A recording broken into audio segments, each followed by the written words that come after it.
तो मूवी की शुरुआत होती है और हमें मूची नाम के एक आदमी को दिखाया जाता है जो कि अपने दोस्तों के साथ समंदर में एक लकड़ी के टुकड़े पर पड़ा होता है। असल में हुआ यूं था, जिस जगह पर मूची रहता था उस जगह के राजा ने बड़ी ही मुश्किल से महल के खंभों के लिए मजबूत लकड़ी को ढूंढ निकाला। लेकिन इन लोगों ने क्या किया, उन लकड़ियों के चम्मच और प्लेट्स बना दिए, जिसके बाद उस राजा के सैनिक इन्हें मारने के लिए ढूंढ रहे थे और उनसे बचते हुए ये लोग समंदर में पहुंच गए थे। अगर और ज्यादा देर तक ये लोग इसी लकड़ी पर पड़े रहे तो पक्का ये लोग मारे जाएंगे। अब थोड़ी ही देर बाद वहाँ पर एंट्री होती है एक लड़की की, जो शिप पर होती है। इस लड़की का नाम हेरंग है। हेरंग और उसके साथी समंदर के जहाजों को लूटते हैं और अब मूची और उसके साथी भी उनके साथ मिलकर लुटेरे बन चुके थे। अब उन सभी लोगों को समंदर में एक जापानी जहाज दिखाई देता है जिसे ये लोग लूटने वाले थे, लेकिन मूची सबसे कहता है इस जहाज को मैं और मेरे साथी ही लूटेंगे, बाकी कोई उनके अंदर ना आए। मूची ऐसा इसलिए कर रहा था क्योंकि मूची को रोला बनाना था जहाज पर। अब उस जहाज के पास जाने के बाद मूची और उसके साथी सभी उस जापानी जहाज पर जंप करते हैं, लेकिन अकेला मूची ही बड़ी मुश्किल से उस जहाज पर जा पाता है। मूची के बाकी साथी तो आधे पानी में गिर जाते हैं और आधे उसी शिप को लटक जाते हैं। अब मूची उन लोगों से लड़ने वाला था, लेकिन उसके पास तलवार भी नहीं थी, उसकी तलवार भी शिप पर रह गई थी। अब मूची अपने एक साथी की तलवार लेने की कोशिश करता है, लेकिन वो ले नहीं पाता। वो सिर्फ उस तलवार का कवर ले पाता है और तलवार उसका साथी अपने साथ पानी में लेकर गिर जाता है। अब इसे देखकर हेरंग और उसके सभी साथी बहुत हंसने लगते हैं। अब उस जापानी जहाज के लुटेरे मूची को मारने की कोशिश करते हैं, लेकिन हेरंग किसी तरह से मूची को तलवार पास करती है। अब तलवार लेने के बाद मूची उन सभी को बहुत ही बेरहमी से मारता है और उन सभी को बंदी बना लेता है। अब उस जापानी जहाज के कप्तान को बांध दिया जाता है। उस जहाज पर जब चेकिंग की जाती है तो पता चलता है ये लोग तो इनसे भी ज्यादा गरीब है। अब उस जापानी जहाज पर एक बच्चा होता है जो हेरंग से कहता है वो सभी लोग एक खजाने को ढूंढने के लिए जा रहे थे। अब खजाने का नाम सुनते ही उस जापानी जहाज का कप्तान उस बच्चे को मारने वाला था, लेकिन हेरंग उसे बचा लेती है। अब उन लोगों को उस जहाज पर एक मैप मिलता है जिसके जरिए उस खजाने तक पहुंच सकते थे। अब हेरंग और मूची और सभी लोग उस खजाने को ढूंढने का डिसाइड करते हैं। अब ये सभी लोग उस मैप के जरिए एक टापू पर आते हैं, लेकिन इस टापू पर आने के बाद हेरंग को ये नक्शा समझ नहीं आ रहा था, इसलिए वो नक्शा मूची को दे देती है। अब नक्शा लेने के बाद मूची सभी से कहता है अब से मैं तुम सभी का कप्तान हूँ और तुम मेरी कही हर बात मानोगे।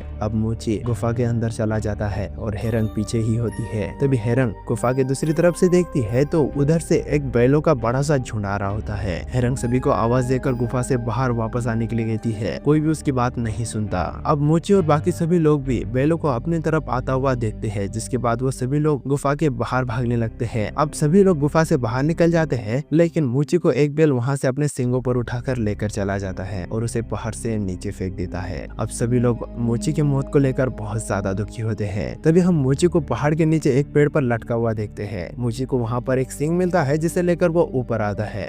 अब हेरंग उसे खींचने के बजाय उससे वो सींग ले लेती है और उसे वैसा ही लटका छोड़ देती है। बेचारा मूची किसी तरह से ऊपर आता है। अब ऊपर आने के बाद हेरंग मूची और उसके सभी साथियों से कहती है अगर तुम लोगों को मेरे शिप पर आना है तो तुम्हें मेरी कही हर बात माननी होगी। यानी कि वो मूची और उसके साथियों को अपना गुलाम बनने के लिए कह रही थी, जिसके लिए मूची नहीं मानता। असल में हेरंग का कहना था अगर इस शिप पर दो कैप्टन रहेंगे तो दोनों की बात सुनकर लोग परेशानी में गिर सकते हैं, जैसे अभी अभी मूची ने सभी की जान को खतरे में डाल दिया था। अब मूची हेरंग का गुलाम बनने से मना कर देता है और वो अकेला ही उस पहाड़ पर रह जाता है। मूची के सभी साथी उसे छोड़कर हेरंग के साथ शिप पर चले जाते हैं और बेचारा मूची अपने अकड़ में वही रह जाता है। अब यहाँ से सीन शिफ्ट होता है और हम दो सामुराई को लड़ते हुए देखते हैं और इस फाइट को ये टोपी वाला सामुराई जीत जाता है, जिसका नाम होता है ह्योंगसू। अब ह्योंगसू ने जिस आदमी को अभी भी हराया था वो उसके राजा से कहता है तुम्हें और ज्यादा सेना की जरूरत है और सेना के लिए तुम्हारे पास दौलत होनी चाहिए, लेकिन वो राजा कहता है मेरे पास इतनी दौलत नहीं है। तब ह्योंगसू कहता है मुझे एक खजाना पता है,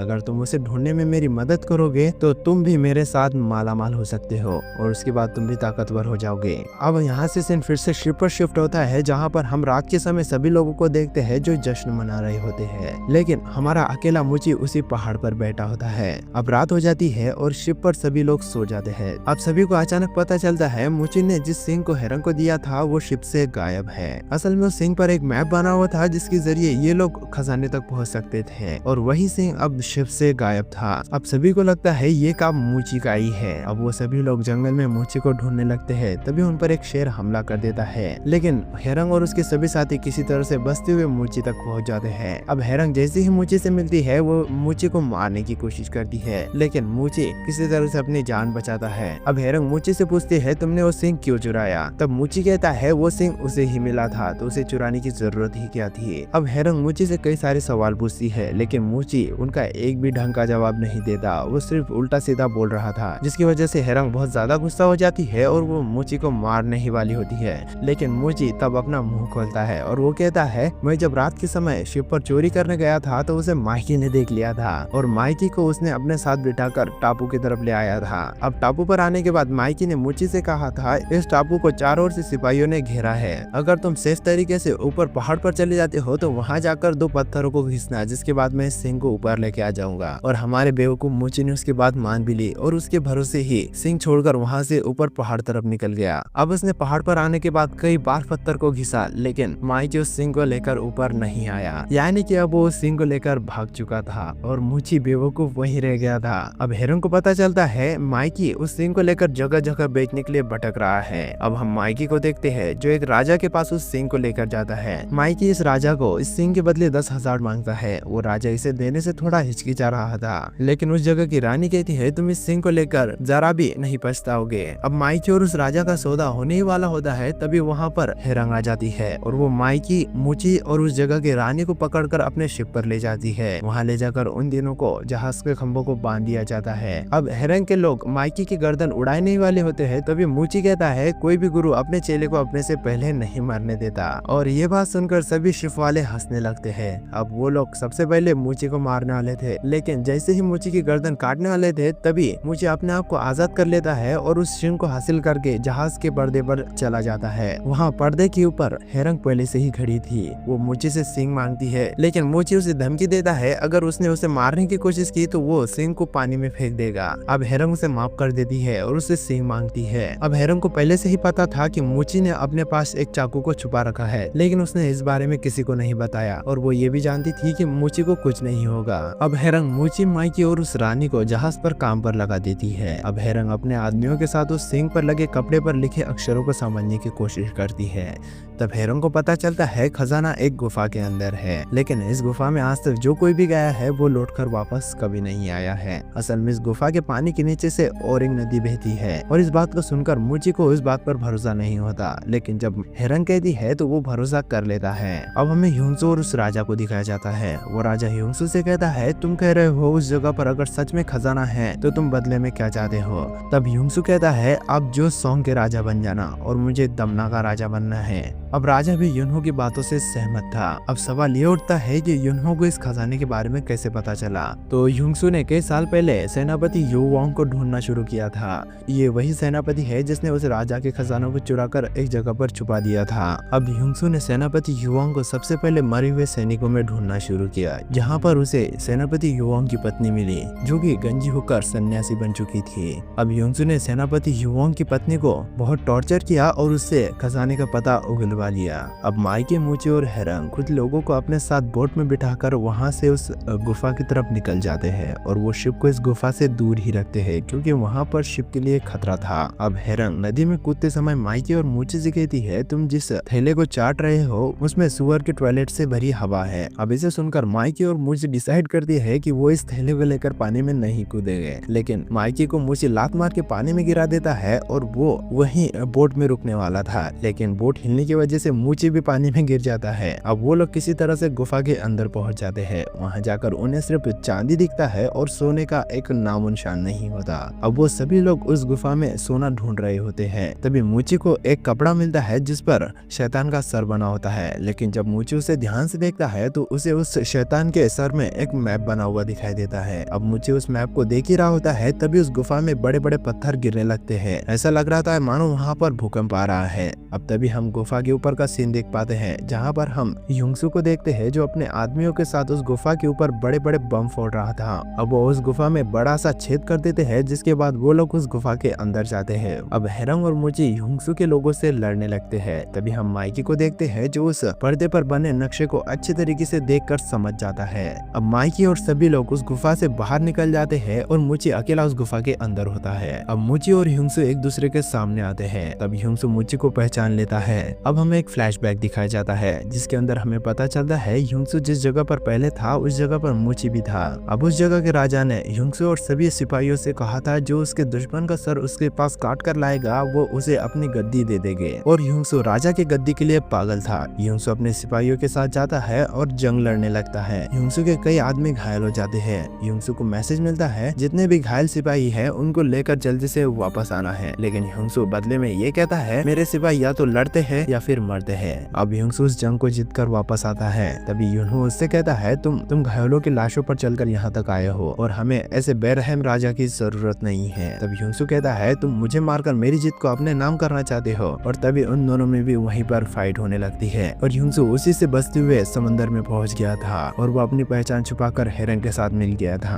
अब युंगसू के अंदर बदले की आग जल रही होती है क्योंकि मूची की वजह से ही वो राजा बनते बनते रह गया था। अब सीन फिर से प्रेजेंट में आता है जहाँ पर हम युंगसू और मूची को लड़ते हुए देखते हैं। युंगसू अपनी पूरी जी जान से मूची को मारने की कोशिश करता है, लेकिन इन दोनों की फाइट के चक्कर में मूची सारा चांदी लेकर पानी में गिर जाता है। अब युंगसू उसे पानी में पकड़ने की कोशिश करता है, लेकिन मूची के पास उसका थैला था जिसके जरिए वो सांस ले पा रहा था और युंगसू के पास ऐसी कोई भी चीज नहीं थी। अब युंगसू ऊपर वापस आ जाता है। अब मूची उस खजाने को पकड़कर ऊपर खींचने की कोशिश करता है, लेकिन वो बहुत ज्यादा भारी होने की वजह से मूची को ही नीचे पानी में खींच रहा था। अब तभी वहाँ पर हेरंग एक रस्सी लेकर आती है और वो उस खजाने को बांधने की कोशिश करती है, लेकिन तभी वो रस्सी छूट जाती है और पूरा चांदी पानी में नीचे गहराई में चला जाता है। अब हेरंग फिर भी उसे छोड़ती नहीं और उसके लिए और नीचे जाने लगती है। अब मूची उसे नीचे जाने के लिए मना करता है, लेकिन हेरंग उसकी बात नहीं सुनती। अब हेरंग और ज्यादा नीचे आती है, तभी सांस ना लेने की वजह से वो बेहोश हो जाती है। अब मूची का थैला भी खाली हो चुका था और उसके पास भी सांस लेने के लिए कोई चीज नहीं थी। अब मूची हेरंग को वहीं पकड़कर पानी में रुक जाता है। अब हमें लगता है इन दोनों का अंत यही है। अब तभी वहाँ पर एक वेल आती है और वो उन दोनों को निगलकर ऊपर पानी पर लेकर आती है। अब पानी के ऊपर लाने के बाद वो वेल अपने फव्वारे की मदद से मूची और हेरंग को उनके शिप पर पहुंचा देती है। अब मूची होश में था और हेरंग बेहोश थी। अब हेरंग होश में आती है और उसे पता चलता है मूची ने जिस पर्दे के ऊपर उस शैतान के सर को देखा था वो कोई शैतान का सर नहीं बल्कि एक नक्शा था जो उन्हें खजाने तक पहुंचा सकता था। अब हेरंग सभी से कहती है जहाज को वापस मोड़ो। वो फिर से उस गुफा के अंदर वापस जा रहे हैं। अब तभी वो रानी सभी से कहती है माइकी ने उस नक्शे को बहुत अच्छे से देख लिया है और उसे पता है खजाना कहाँ पर है। अब माइकी को सभी लोग फिर से बांध देते हैं और उससे खजाने का पता पूछने लगते हैं। माइकी कहता है उसे खजाने के बारे में पता है, लेकिन वहाँ पर जाना यानी कि अपने जान से हाथ धोना है। अब माइकी एक टापू के बारे में बताता है जिस पर ये खजाना छुपा हुआ था। माइकी कहता है उस टापू पर हर वक्त बिजलियां गिरती रहती है और उस पर हमेशा काले बादल छाए हुए रहते हैं। जो कोई भी वहाँ पर जाएगा उसे अपने जान से हाथ धोना पड़ेगा। लेकिन वो लोग कहाँ मानने वाले थे। वो माइकी को वहाँ पर ले जाने के लिए कहते हैं। इस टापू का नाम था बोंगेसन और इस पर हर वक्त बिजली गिरती रहती है। माइकी को इस टापू पर जाने का रास्ता भी पता था, लेकिन माइकी की एक शर्त थी, वो इस शिप का कैप्टन बनना चाहता है और इसके लिए सभी लोग मान भी जाते हैं और उसे इस शिप का कैप्टन बना दिया जाता है। अब हम युंगसू को देखते हैं जिसे उस गुफा में वो नक्शा मिल गया था जिसे माइकी ने पढ़ा था। अब उस नक्शे पर एक पहेली थी जिसे युंगसू को सुलझाना था। वो पहेली ये थी, समंदर के गहराई से भी गहरा हिम्मत को छुपाए है एक अंधेरा, बिजली को पार कर लो और सुनहरी सच्चाई को अपना लो। अब युंगसू अपने लोगों की मदद से इस पहेली को सुलझा लेता है और उसे पता चल जाता है कि खजाना बोंगेसन टापू पर है और वो भी अपने लोगों के साथ बोंगेसन की तरफ निकल जाता है। अब हमें हेरंग के शिप को दिखाया जाता है। तभी अचानक हम देखते हैं कि समंदर का पानी उबल रहा है और हेरंग के लोग भी इसे देखते हैं। अब हेरंग सभी से कहती है जल्दी से जहाज के सभी पर्दों को बंद कर दो क्योंकि ये संकेत काले बादल आने का है। लेकिन अब इस शिप का कैप्टन माइकी था और वो कहता है मैं जब कहूंगा तभी बंद करना, अभी बंद करने की जरूरत नहीं है। हेरंग उसे समझाती है कि मैं पहले भी इस तरह के जाल में फंस चुकी हूँ, लेकिन माइकी उसकी एक नहीं सुनता। अब तभी अचानक एक बड़ी बिजली उस शिप पर गिरती है जिसकी वजह से शिप में आग लग जाती है, लेकिन किस्मत से किसी को कुछ नहीं होता। अब वो सभी लोग बोंगेसन टापू पर आ जाते हैं। वहाँ पर आने के बाद सभी लोग माइकी से खजाने का पता पूछ रहे होते हैं, लेकिन माइकी बदले में ये कहता है मुट्ठी भर टापू है, सभी लोग मिलकर ढूंढेंगे तो जल्द ही मिल जाएगा। अब ये सुनकर सभी लोग उसे पागल समझते हैं। वो कहते हैं ये मुट्ठी भर टापू है, यहाँ पर खजाना ढूंढते हुए तो पूरा जमाना निकल जाएगा, लेकिन खजाना नहीं मिलेगा। अब माइकी को पता था अगर उन लोगों को उसने खजाना नहीं दिखाया तो ये लोग उसे मार देंगे। अब माइकी उन्हें जानबूझकर इस टापू पर इधर उधर भटकाता रहता है। अब माइकी उन सभी लोगों को एक जगह दिखाता है जहाँ पर वो सभी से कहता है कि यहाँ पर खजाना छुपा है और सभी लोग यहाँ पर खोदो। अब सभी लोग पूरी जान लगाकर उस जगह पर खोदते हैं, लेकिन उन्हें वहाँ पर कुछ नहीं मिलता। अब वो लोग प्लान बनाते हैं। उन्होंने जिस गड्ढे को खंदा है वो माइकी माइकी को पकड़कर उसी गड्ढे में दफना देंगे। और माइकी इस चीज को समझ जाता है, वो अपनी जान बचाकर उन लोगों के पास से भाग जाता है और वो सभी लोग माइकी को पकड़ने के लिए उसके पीछे चले जाते हैं। अब हम युंगसू को देखते हैं जो अपने लोगों के साथ इस टापू पर पहुंच चुका था और वो भी अपने लोगों के साथ इस पर खजाना ढूंढ रहा था। अब हम मुची को देखते हैं जो हेरंग से कहता है मैं अकेला ही पहाड़ पर जाकर खजाना ढूंढ लूंगा। मुची जाते समय हेरंग से अपने दिल की बात कहता है। वो हेरंग से कहता है उसने जब उसे पहली बार देखा था तभी से हेरंग उसे बहुत पसंद थी और वो अब तक इस शिप पर हेरंग की वजह से ही था। अब जाते समय हेरंग उसे खाने के लिए कुछ देती है। अब उसे देखकर मुची उल्टी करने वाला था, ऐसा इसलिए क्योंकि हेरंग जब जहाज पर कप्तान नहीं थी तब उसने सभी शिप वालों के लिए खाना बनाया था, लेकिन वो खाना इतना खराब था कि सभी शिप वाले उल्टियां कर रहे थे। लेकिन हमारा मुची उस खाने को खाकर हेरंग के सामने उसके खाने की तारीफों की पुल बांध रहा था। अब हेरंग ने इसीलिए उसे ये खाना दिया था। अब मुची पहाड़ पर चला जाता है और वहां जाकर वो देखता है कि युंगसू भी अपने लोगों के साथ वहां पर पहुंच चुका है। अब उन्हें देखकर वो एक जगह पर जाकर छुप जाता है और उन पर दूर से ही नजर रखने लगता है। अब युंगसू के कई लोग उन पहाड़ पर लगे भालू को निकालने की कोशिश करते हैं, लेकिन तभी जमीन से कई तलवारें निकलती है और उनके शरीर के आर पार हो जाती है। युंगसू समझ जाता है कि यहाँ पर जाल बिछा हुआ है। अब युंगसू उन सभी भालों के बीच में एक झंडा टंगा हुआ देखता है जो काफी फट चुका था, लेकिन उसे देखकर युंगसू समझ जाता है ये झंडा सेनापति चे योंग का है। ये वही सेनापति है जिसने उसके महाराज का खजाना चुराया था और इस जगह पर लाकर छुपा दिया था। अब युंगसू सेनापति चे योंग का झंडा बिना सोचे समझे निकाल देता है और उसे कुछ नहीं होता। अब हमें माइकी को दिखाया जाता है जो उन लोगों से बचते हुए एक जगह पर आकर छुपता है। तभी माइकी को वहाँ पर एक पेंगुइन दिखाई देता है जिसके मुंह में एक सोने का टुकड़ा होता है। अब माइकी उस पेंगुइन को पकड़ता है और हेरंग के लोगों के पास लेकर जाता है और हेरंग के लोगों से कहता है इस पेंगुइन को खजाना कहाँ पर छुपा कर रखा है इस बारे में पता है। अब हेरंग के बेवकूफ लोग उस पेंगुइन के गर्दन पर चाकू रखते हैं और उसे पूछने लगते हैं खजाना कहाँ पर है। अब ये लोग अपनी बेवकूफी कर ही रहे थे तभी हेरंग को एक जबरदस्त आवाज आती है। उस आवाज को सुनकर हेरंग अपने शिप की तरफ देखने लगती है। वो देखती है एक शाही शिप जो उसके शिप को बर्बाद कर रही है। अब वो शाही शिप वाले लोग गोली की मदद से हेरंग की शिप को डुबाना चाहते थे। हेरंग ये नजारा दूर से देख रही थी। अब हमें युंगसू को दिखाया जाता है जिसे वहाँ पर खजाना मिल जाता है। अब युंगसू का एक आदमी मुची को देख लेता है क्योंकि मुची अपने शिप को दूर से देख रहा था। अब युंगसू का वो आदमी मुची की तरफ एक तीर मारता है जिसकी वजह से मुची सबके सामने आ जाता है। अब हम हेरंग को देखते हैं जो अपने आधे लोगों को मुची को बचाने के लिए भेज देती है और आधे लोगों को अपने साथ चलने के लिए कहती है। अब हम मुची को देखते हैं जो युंगसू के लोगों से अकेला ही लड़ रहा था। युंगसू उस खजाने के ऊपर से पर्दा हटाता है तो उसे वहाँ पर सिर्फ एक मुकड़ा मिलता है। उसे देखकर युंगसू को समझ नहीं पाता। मुची लड़ते हुए युंगसू से वो मुकड़ा छीन लेता है और वहाँ से भागने की कोशिश करता है, लेकिन तभी वहाँ पर मुची के लोग आ जाते हैं और वो युंगसू के लोगों से लड़ने लग जाते हैं। मुची उन सभी से कहता है ये मुकड़ा एक और दरवाजे की चाबी है, लेकिन कोई उसकी बात नहीं सुनता और सभी लोग पूरे जोश में युंगसू के लोगों से लड़ने लग जाते हैं। मुची उसके लोगों को बहुत समझाता है कि लड़ने की जरूरत नहीं है, सभी लोग मेरे साथ चलो, लेकिन कोई भी उसकी बात नहीं सुनता। अब मुची युंगसू को एक फाइट का चैलेंज देता है, यानी कि अब इन दोनों के बीच में फाइट होने वाली थी। अब मुची और युंगसू उनके लोगों से कहते हैं कोई भी इन दोनों के फाइट के बीच में नहीं आएगा। अब इन दोनों के बीच में एक फाइट बैटल होने वाली थी। अब इन दोनों की फाइट शुरू हो जाती है। इन दोनों के फाइट के चक्कर में वो लकड़ी का मुखड़ा पानी में गिर जाता है और वो पानी में ठीक माइकी के ऊपर गिरता है। माइकी उस पेंगुइन का पीछा करते हुए इस जगह तक पहुंच गया था। माइकी के ठीक सामने उसे मुखड़े की तरह गुफा बनी हुई होती है। अब माइकी उस गुफा की तरफ चला जाता है। अब गुफा में आने के बाद माइकी को एक सोने से भरा हुआ जहाज मिलता है जिसे देखकर माइकी बहुत खुश होता है। अब हमें हेरंग को दिखाया जाता है जो अपने साथियों के साथ युंगसू के जहाज पर अटैक कर देती है।